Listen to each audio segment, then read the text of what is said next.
No Airbnb experience, no sales experience, and no real estate experience. Yet Kyle Collette and Kooper Knudsen were able to add close to 20 properties in their first year and a half of doing this business. And now they're an inspiration to others who are trying to get in. You're going to learn from them today, right here on the Fearless Investor Podcast.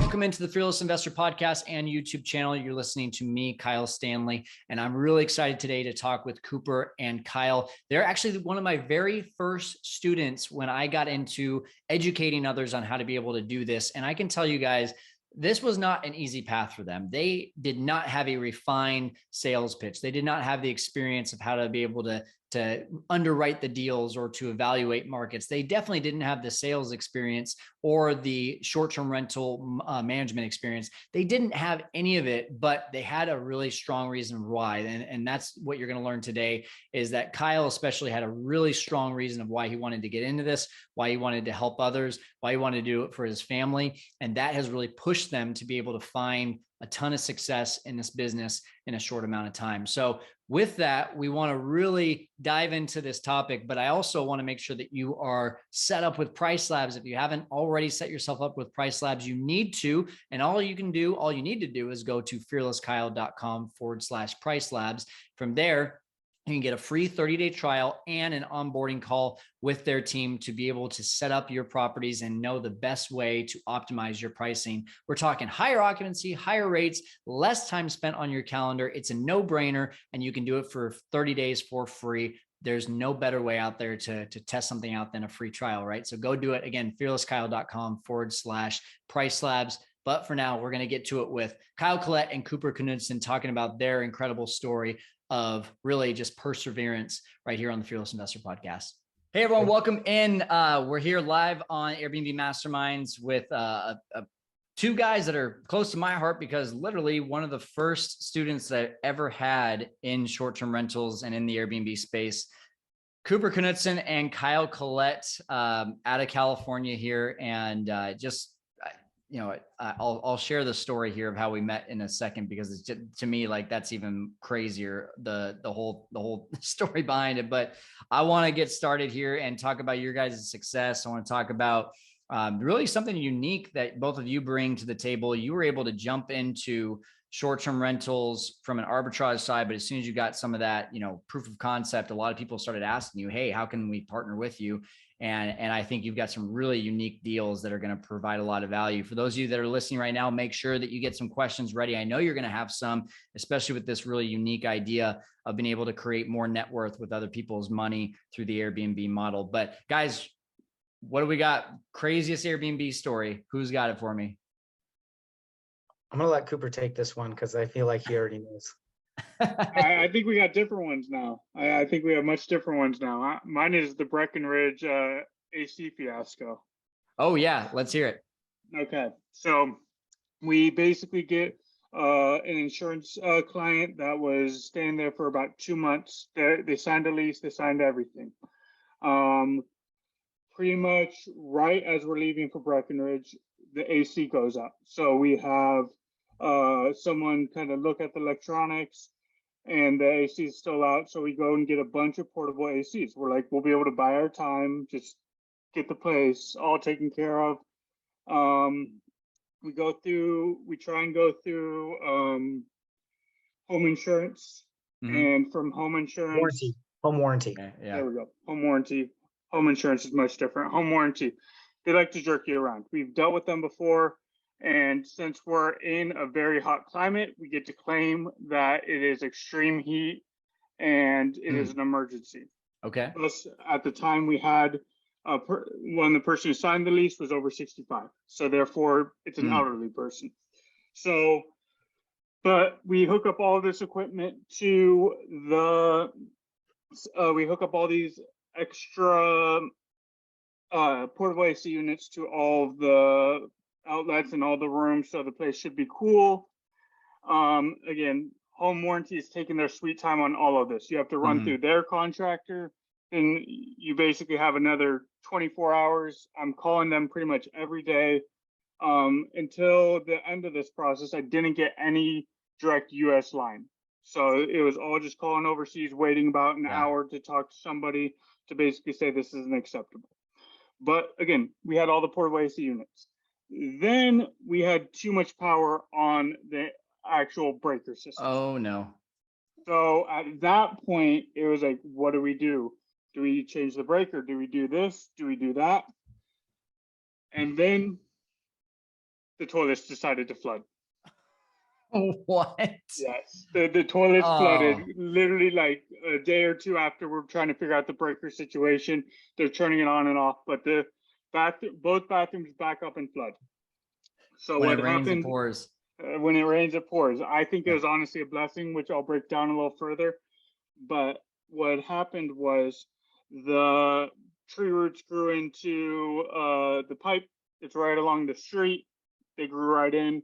So we had Roto-Rooter come clean that out. They also did our water restoration, which they had finished with on Monday. They pulled out all their equipment. So we're waiting to reconstruct the system or reconstruct the bathroom from the water damage. Just to add a little bit to this, so that triggered insurance which allowed us to, do a formal claim, and it made it so it was technically uninhabitable, even though the AC should kind of do that, but the AC is wear and tear, so it doesn't trigger home insurance. So that allowed us to move this guest. By the way, that they were in our house through an insurance claim, which is kind of funny.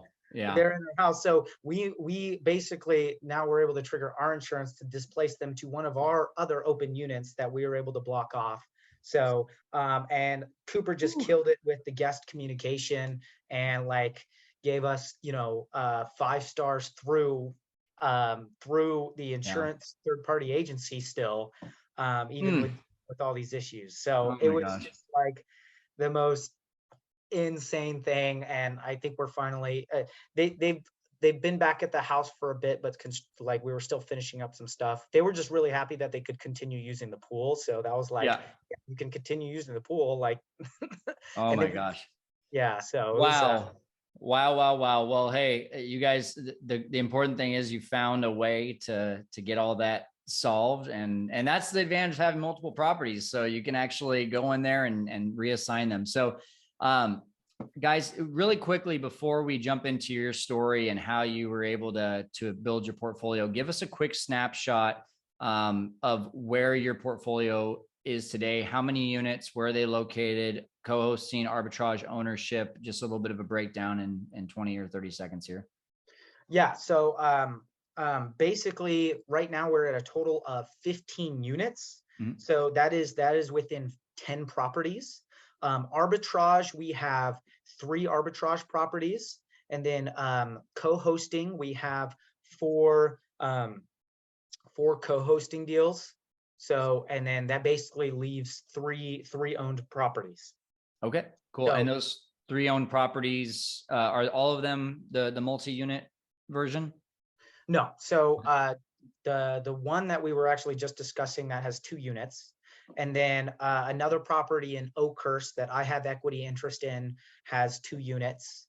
And yeah, both of these properties we've done construction to convert to units, and we can break that down in a little bit.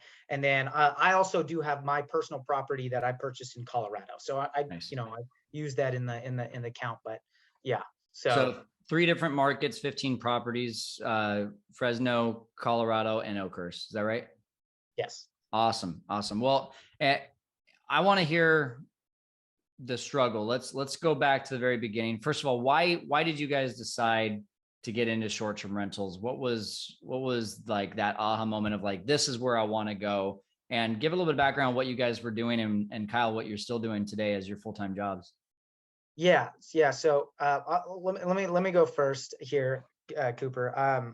So basically, I've always kind of been interested in real estate. My uncle flipped houses in Colorado during the recession. So I kind of got like a little taste of, what someone's life could kind of look like with a good real estate investment. So I was mainly just thinking I'd be a real estate agent for time flexibility.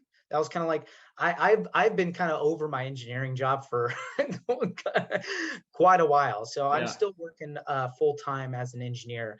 And basically February of 2020, an older friend of my dad's brought me to a Fortune Builders conference. Oh, I didn't know that about you. I know. I thought I mentioned that. So many other conversations, but basically, like, I almost went through that full thing. Like, I was ready to just put probably too much of my 401k into like their whole like overpriced sales thing, and um, I again, no comments about like actually what they provide because I technically didn't do it. But my uncle was like, no, go get a personal mentor, and that's going to be that business isn't going to do what I think is going to need for you. So that's kind of what put me on just really absorbing all this knowledge from Bigger Pockets. And then Kooper and I got went golfing, and I kind of talked to him about it, and light bulbs just kind of went off for him. He started listening to podcasts from Bigger Pockets, and we were really close to purchasing we had a pre-approval loan, purchasing a out-of-state rental property in Huntsville, Alabama. Oh, okay. Yeah, we had an agent, a property manager all set up, that was kind of interesting stage that we're at. And then my uncle said, like, no, get your mentor local, try to find a local market, which nowadays I don't think is necessary, but that's what kind of brought us to Fresno in general. What kind of made us look in Fresno, because the price of that was what I could handle with my DTI at the time, because I owned a house, my primary, and so and then I was able to actually use some of Kooper's income to boost us up to be able to potentially purchase some. So we just, we're on that process. And this is during pandemic. So like, there's no real estate meetups, which we were like kind of trying to do a bit at the time. And so that's kind of, and then basically, I guess I'll just go into how we met. Kooper was kind of looking around and searching, and he did find Kyle's like website, but also somehow I found out through one of my close friends that was also very close friends with Kyle Stanley, and so we did it like our setup call and kind of able to break that down, and then kind of the rest is history. Yeah, well, what's funny to me is, Kooper, you reached out to me, right, and we had a conversation, and I was kind of like, I can tell this guy kind of thinks I'm a joke.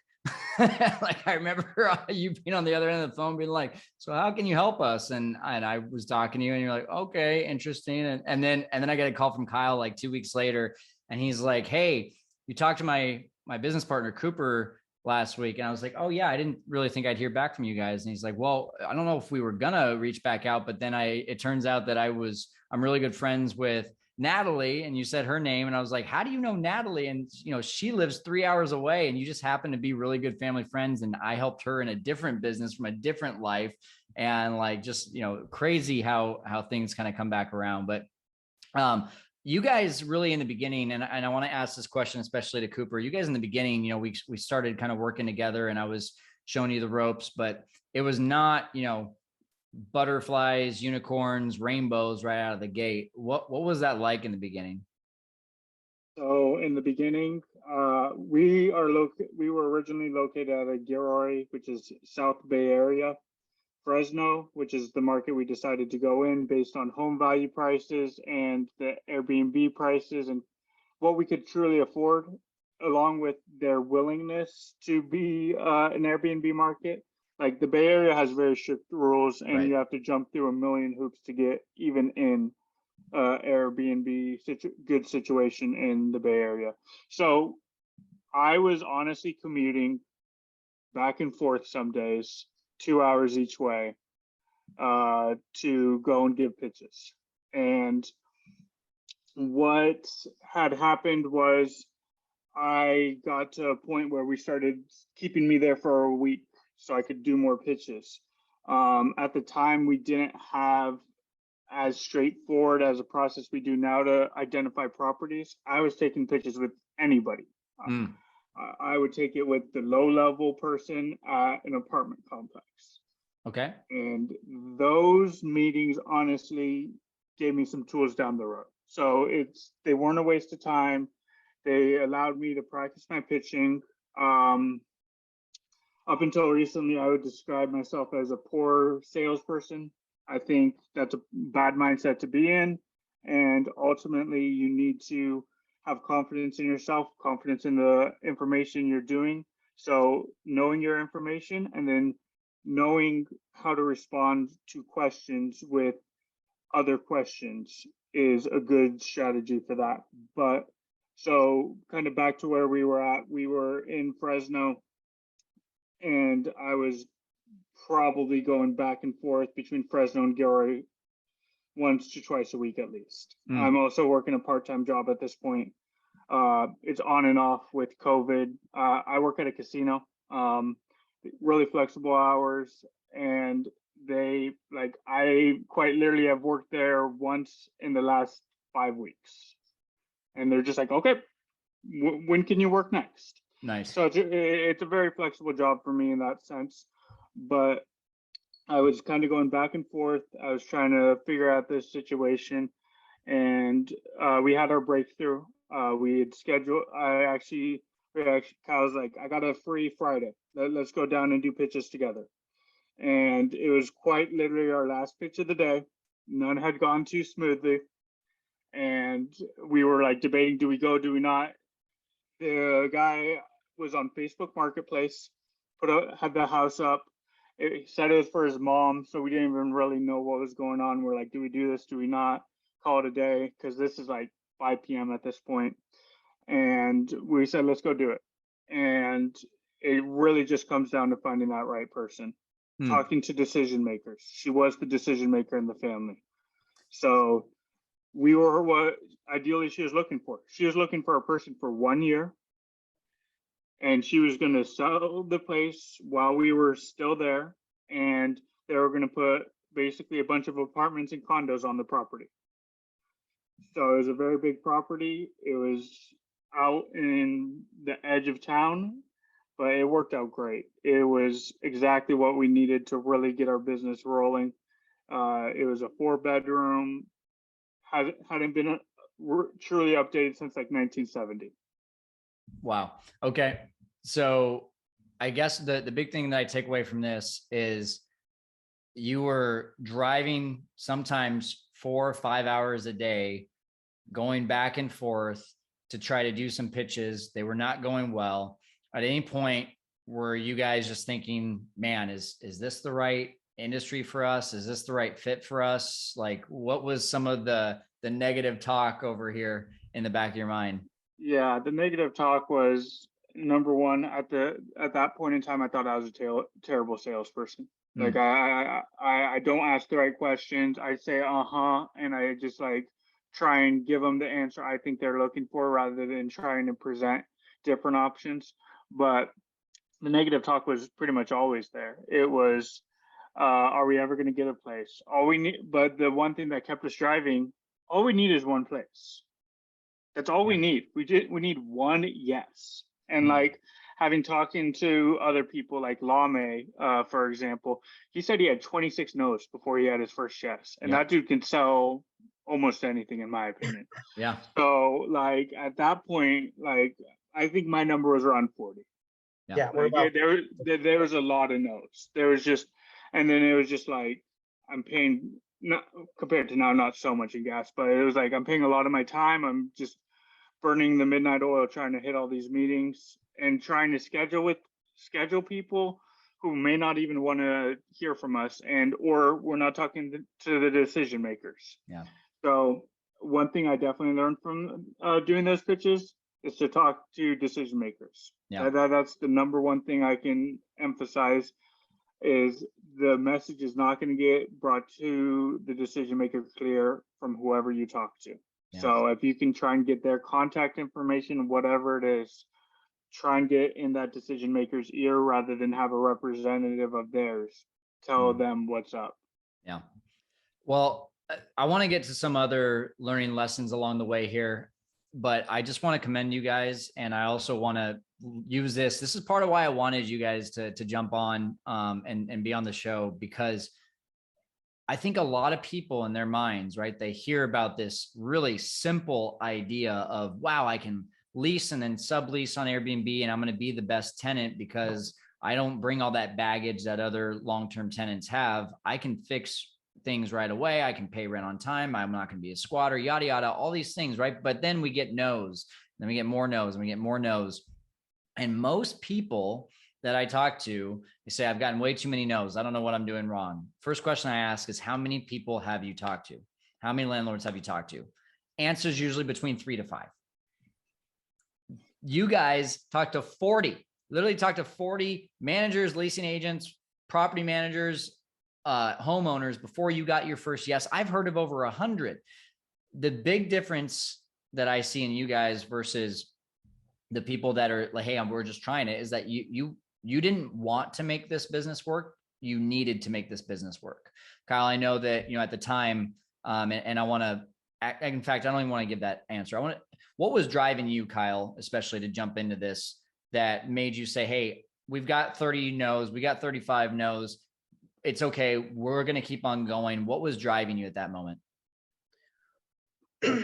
I mean, vision, right? My why is really strong. And that's going to be really important for anyone to figure out. So like and I'll just explain just a little bit of, what I'm trying to do. Yeah, and please do. So my dad passed away in in 2015. So, and that like brought so many extended family members together that like I had not seen in, or really didn't really even know, because it's been over a decade since I've seen a lot of these people. And it was like, wow, this, like, why did this happen? Or what can I do to, actually create relationships with these people that are so similar to me. So my basically like my my passion for a good family life was, really invigorated by that whole process. And so I want to live a lifestyle that is able to like really spend time with as much family and close friends as possible. And I saw even before we like Kooper can attest to this. I was already talking about Airbnb and short-term rentals while we're looking at the long-term stuff. I thought like I had to have like long-term rentals first and build that up before I could, go buy these or get involved in these short-term rentals. So I like Airbnb was kind of already in my headspace from the start of my vision. And so when you kind of explain like, hey, no, you can do this and really accelerate and like, get that. So basically my ideal lifestyle is to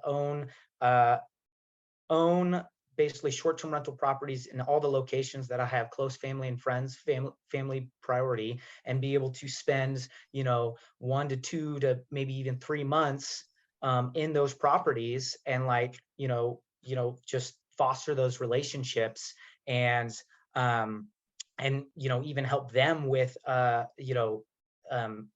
just real estate investing as well, and be able to do business in all those different locations. Yeah. So yeah, that's awesome. It was a big why for me. Yeah, for sure. I mean, you've got a huge heart for helping family, for helping friends, but also, correct me if I'm wrong, you were pregnant with your first at that time too, right? Yeah. Or close to it. You were trying. Yes. I know that. Yes. No, we had just, when we got our first property was pretty much when my daughter was born. Yeah. So yeah, October 14th, 2020. So yeah. So that was. And you've shared with me a little bit as well that was a big motivator for you to want to be home, want to be a present dad, and things of that nature, right? Yeah, the time freedom aspect of that is just, I really want to pour into my children, and just really create like a long lasting generational wealth for both, family morals and general wealth. Yeah. Well, thank you for sharing. And I want to go back to Kooper here for a second. So, we said, and I was telling you guys too along the way, right? Like I know the frustration you were having, but you just need one, just got to get one. Once you have one, there's this momentum that starts to happen. So you get that one. What happened after that? Like, did you start to see the momentum right away, or did it take a little bit of time? What created really that next step for you guys to get more properties? So the next step really was get the place up and running. Yeah. So that's the ultimate goal, is get this place actually becoming a business and getting expenses paid for my gas and all my trips down paid off. So that was that step. As Kyle Collette said before, we were pre-approved for a loan before all of this. So I think our next step, knowing how the process went, I wasn't too thrilled on diving back into going and trying to land more arbitrages, as well as my goal personally getting into all this was owning. And it was 100% my goal still. Like, I like co-hosting. Co-hosting is a great option. Arbitrage has its pros and its cons, but owning, in my opinion, is the true secret to getting out of the rat race and being able to more or less become your own boss, as well as have ultimate freedom. If you own enough properties, you can then go wherever you want to do. So we moved into owning, and we started looking for properties, not right away, but shortly after. And November 1st was pretty much our first day on Airbnb. And I think we had located a good quality property after a couple other properties had fallen through. We originally looked at a property that had 3 units on it, but needed work. And we ultimately didn't close on that one for a variety of inspection reasons. And then one of these properties that popped back up on the market, we jumped on it as fast as we could. We saw it pop back up on the market at a swimming pool, which in Fresno is one of those key factors that make an Airbnb really go. So finding those kind of key aspects of your market is a big deal. But as soon as we found that, we were aggressive, and we got it. And then from there is let's set up that property, and then Yeah, so I just want to backtrack a little bit. Yeah.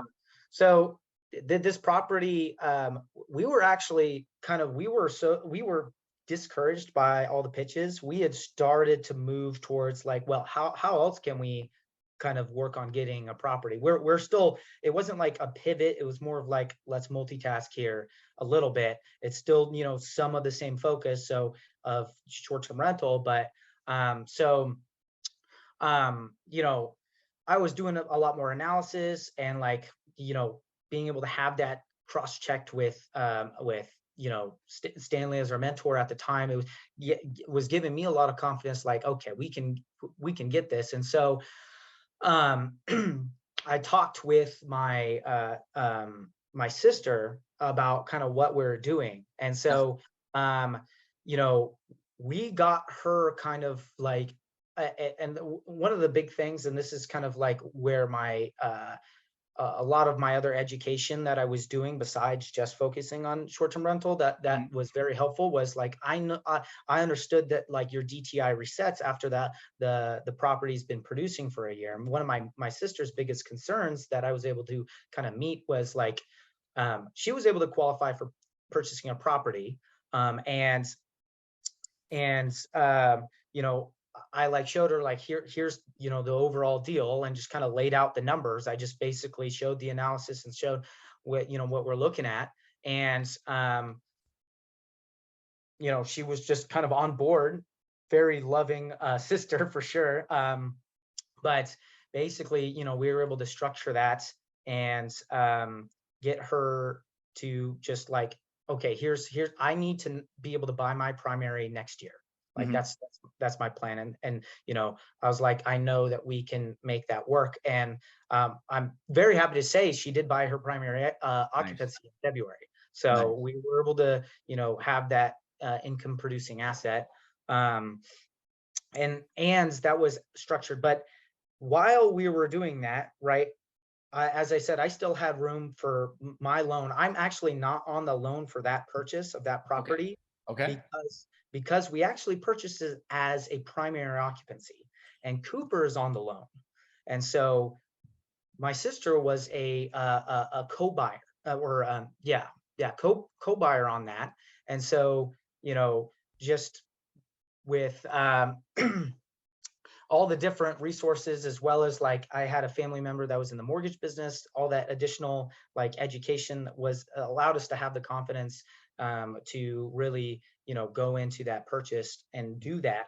And then also fund the arbitrage. So I ended up going through a business credit and used a company to kind of help me a little bit with that process.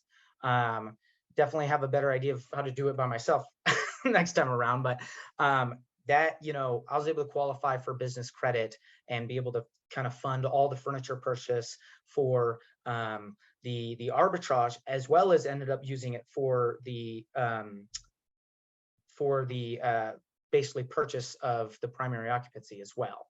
So we're Awesome. able to kind of fund those two deals, with some business credit as well. So we didn't have a lot of capital starting out, Yeah. like pretty much no capital. So business credit, and then kind of leveraging like my sister's position and kind of helping understand the goals of what we're trying to do, and really reduce her risk as well. Like that property, she is essentially has no risk because Kooper is also on the loan. Right. And so, and we even have the idea of being able to refinance her off the loan after, Yeah. and we're actually getting pretty close since it's, been producing for a year and a half now. So yeah, we Nice. should be able So, to do that. We just haven't because rates are up, but so really, really quick question there. How much money did you have to bring to this deal out of your own pockets for the purchase? purchase, zero. Okay.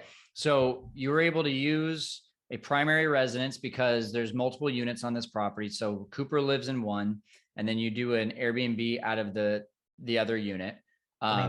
Yeah, you're able to raise the money from your sister, who also, as I understand it, was on the loan with Kooper, correct? Correct. And you're able to get all the financing of the furniture through business credit. And now you own a piece of real estate, which, as I know, to be further in the story, you went and even did a little bit of construction on it so that you could raise the value. And now you have this cash flowing asset that you raised with other people's money. We're able to use a loan, a really beneficial kind of competitive standpoint of where your loan opportunity was with Kooper and your sister. And now your sister is part of the deal getting money. Plus she was able to go get her primary residence the next year as well. There's so many wins that happen in that. Like, do you still look at that and now say, especially looking at the fact that it's a property that's worth more than the day that you got it, you still kind of say like, how did we just get away with highway robbery? Like, what just happened here? Yeah, no, it's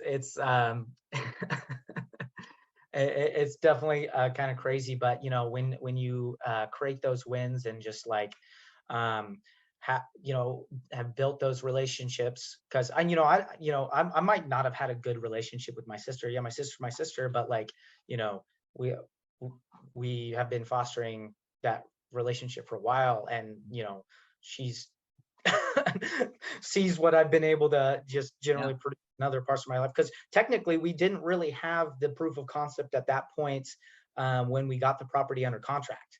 We had just kind of finished up the setup of the arbitrage. Yeah. So, Well, but what I think she saw, and correct me if I'm wrong, what she probably saw was that you guys were doing the dang thing. It wasn't that she necessarily needed to see the numbers. She just needed to see that you were already doing it with another property. And that was enough for her to say, okay, like I can do this because they're actually taking action. Is that a good evaluation of that? yeah. Yeah. So going back to the question I asked Kooper, it sounded like just getting that first property gave your sister the confidence to be a lender in this deal. And then from there, haven't you done this another time or two with raising money from other people? Yeah, so we've done 2 other kind of private money deals. One is for the property in Oakhurst. So Hmm. that was basically a guy that was in my men's group, and so Nice. and I taught. Oh man, this is definitely funny, but basically, I just happened to go disc golfing with that group that day, and talking about, we just happened to be talking about just real estate stuff, and then he brought up like, yeah, no, I'm super stoked to be buying my condo in San Jose, and I'm like, oh, really? So let's talk about that, and I basically convinced him to break his Oh contract my gosh. for his condo in San Jose. and and we just kind of dove into it, and he wanted to be in Oakhurst because there was a couple other people in our network that were doing the Bass Lake. He wasn't super, again, it just depends on like personal preference, but he understand that this like that he didn't want to do like a purchase of Fresno. So we was like, okay, I'm gonna go expand to Oakhurst and capitalize on this client here. And so um basically I wanted to do some ownership as well at that time. So at that time for that timeline, I had just sold my primary occupancy, moved back in with my mom to be able to purchase my Colorado property, and Mm. thought I would have money left over to also purchase this property in Oakhurst. So we were going to go in just like an even 50-50 split. We kind of broke down some of the options, and ended up um, you know having some general educational changes in mindset as I educated him further about like how deal structure works and certain things. So what we ended up doing, which really helped my position, he wanted to have more cash flow and was willing to give up equity in the property. So instead of doing a traditional 20% gross model, as well as at the time when we thought the general understanding, because he was only going to be able to buy the property if it was 10% down. And Okay. so I was trying to think of at the time the creative structure to purchase with a 10% down without having any sort of, because I didn't fully understand the legal aspects of whether you can't hire a professional manager. That was like something that we were trying to kind of work through. And so in order to kind of make that work for him to buy as a second home, the kind of deal strategy that we were able to come up with, also increasing his cash flow, was I'd get 50% equity in the property, and then it would be a 65-35 split on the overall cash flow. Okay. And so we were going to have an LLC that he was going to have ownership in, that was managing the property. So that like worked with at the time worked with the concept of a second home mortgage laws, besides the 2 weeks that you have to live there. So that's kind of like how that deal sort of ended up working out. And there's more to it, but just kind of being able to talk with him and break that down, and as Yeah. well as like his hearing about like other people that were in the Oakhurst market, help that mindset. But I was able to break down the numbers, just kind of go over that with him about like certain things that I was doing, because I had arbitrage numbers at that point. I had some of the numbers from our primary occupancy, Mhm. and that was able to kind of convince him, as well as I think we do deal analysis pretty well with how I presents the whole AirDNA stuff, and that was able to convince him to do that. So Yeah. So I mean, it just sounds like you're solving problems for people, and that's what we do, right? So I guess one of the questions I have just to follow up on that is, you both are taking very different roles in your business. Kyle, you're doing a lot of the deal analysis. It sounds like you're doing a lot of some of the relationship building. Kooper, you're actually in Fresno, so I know you've been helping a lot with the operations. How are you divvying up roles so that you both know that you're not either stepping on each other's toes or that you're able to move this thing forward even faster? You want to take that, or you want me to take that? That's for Kooper. Yeah. All right. I think it's kind of a mix of everything. I think there's an aspect that people think of stepping on other people's toes, but I also think if the job gets done, the job gets done. So if someone asks you to, or if Kyle asks me to help out and do this, all right, I'll drop what I'm doing and do it right now. Like, I know as far as divvying stuff out goes, we kind of started it with one kind of thing. We readjusted.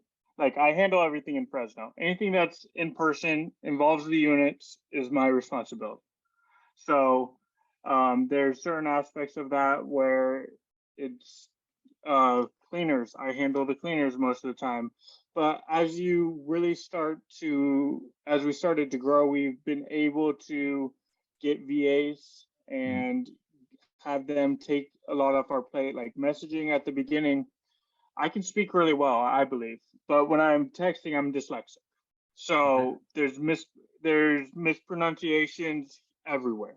So Kyle was one of the people who was messaging. I could message, don't get me wrong, but it would take me 3 to 4 times to just make sure everything is right, versus Kyle could kind of just whip it out and send it. So that was one of the first type of things we figured out was I shouldn't be doing messaging, Kyle will do messaging. But as soon as we hired VAs, that was off the plate. Yeah. So, cool. And then the other thing I think that really helps is business meetings, to go over what needs to be done. Yeah. We have weekly meetings, and once we handle those meetings, we kind of figure out what each of us need to do, come back next week and discuss what happened this last week. Absolutely. Awesome. Yeah. Go ahead, Kyle. Yeah, just expand a little bit. We did like there, again, with the previous education with Bigger Pockets, some of the stuff that we learned a little bit about like partnerships and stuff like that. We did, like when we first did our general agreement, we did kind of try to split up some of the job responsibilities, but yeah, things kind of change. And as long as you're able to both be, kind of move in agreement with each other and make those changes, then it works out. There's definitely disagreements, but we've had a long lasting friendship with each other that, I think built that trust overall. And so, it made it a little bit easier to make those changes when changes were needed. So, and, awesome. And we held the main concepts of when we first went into, and I think that's important, talking about like, okay, what is the main concepts of what each of us are trying to do? And then, things may change, especially when you're new, when you are gaining all that experience. It's just like you don't know what you don't know.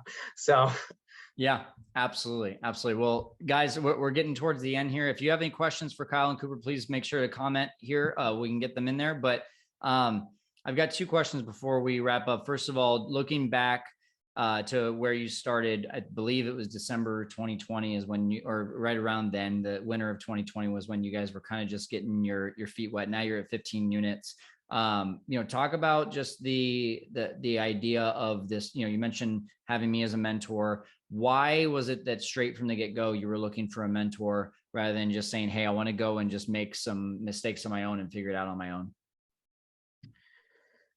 So, I mean, the acceleration is massive. Yeah. And the confidence boost is also massive. So, there are definitely people that are full go-getters, and like you also kind of you become like your own, like I go get in my own certain way because of the experience that I've been able to gain through the mentorships. But in general, it's the acceleration of knowledge and just making less mistakes. Like that's a huge component of it. So it's having to form everything, it's definitely doable, but generally speaking, you're probably going to make a lot more mistakes than the previous person. That's, you know. Yeah. Awesome. Kooper. And then I've always heard the stat, blank number of businesses fail in blank number of years. Yeah. Why wouldn't I get my best opportunity to start off right away the best way possible? Why am I going to go try and make mistakes and maybe have it fail because I made one too many mistakes? Yeah. I love it. I love it, guys. Well, I'm super proud of what you both have been able to do in such a short amount of time. I know that you're not stopping here. There's going to be, 20, then 30, then 40. I'm excited to see you guys get to that point. What is next for you guys? What are you either working on right now, or what's kind of that next goal for you? Yeah, no, that's great. So like, Breckenridge was really good for my overall mindset as well as Kooper's, but definitely like there was a really good shift there. And and it's been my focus, but like there was confidence reduction with some of the mistakes that, we didn't get into on this, but like my Colorado property, which is still cash flowing and still like a good ROI. I just did the numbers and it's like, but I didn't get my short-term rental permit. So that was like a confidence reduction in like my ability. So again, I had a mindset shift. And so we're really trying to laser focus in on what's going to allow me to quit in the next 5 months. When my second baby is born here. And so that we just talked about it last night, is like, okay, we're going to really because we're kind of thinking about a couple different avenues, but 10 properties, co-hosting, that's our main focus, and going to be the Fresno or the Bass Lake, Oakhurst, Yosemite area. That's kind of like where we're really laser focusing here. As well as profit first model. That's like a big thing that has to be set up in order for us for me to actually pay myself. I just kind of got through most of that book on Sunday, and those were the big two shifts that like that really need to happen for our business to really take it to an even further level after that. So that's the next 5-6 months here. So let's do it. Let's do it. Anything you want to add to that, Kooper?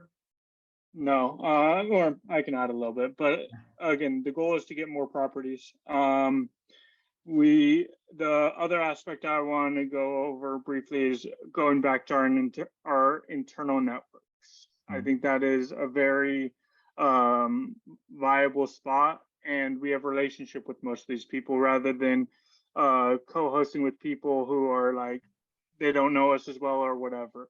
So I think going back to the internal networks, seeing if anyone's interested in there. I know I have a friend whose family runs hotels. So I have to talk to him, see if he's interested in Airbnbs, see what can happen with that conversation. But I think your internal network is really powerful, and you never know who you're going to meet until you're down the road. Awesome. That's all our that's basically been all our co-host deals. Yeah. Relationships. We've talked a lot about it today. And I think especially with this idea of building your net worth with other people's money, it doesn't happen through a good deal. It happens through good relationships. So congrats, guys. Really excited for everything that you've already done. Excited for what you're going to be doing. And thank you for jumping on today and helping everyone to conquer the world of Airbnb. You guys are awesome.